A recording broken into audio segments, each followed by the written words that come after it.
আপনারা দেখছেন RK news Bangla.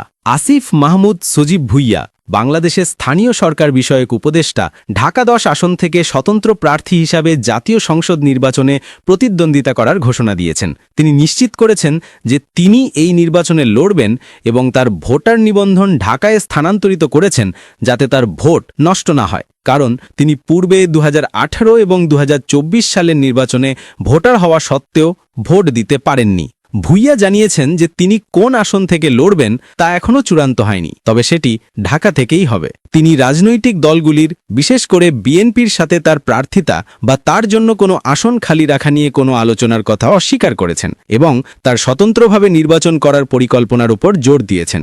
সরকারের পদ থেকে তার পদত্যাগের বিষয়ে ভুইয়া উল্লেখ করেছেন যে সময়টি উচ্চপদস্থ সরকারি কর্মকর্তাদের সাথে আলোচনার উপর নির্ভর করবে এবং তিনি দ্রুত জনগণকে অবহিত করবেন। তিনি আরও জানিয়েছেন যে সরকারের পদ থেকে সরে যাওয়ার পর ধানমন্ডি এলাকায় থাকার পরিকল্পনা রয়েছে তার, যা ঢাকা 10 আসনের মধ্যে পড়ে, যাতে তিনি সেখানেই ভোটার হতে পারেন।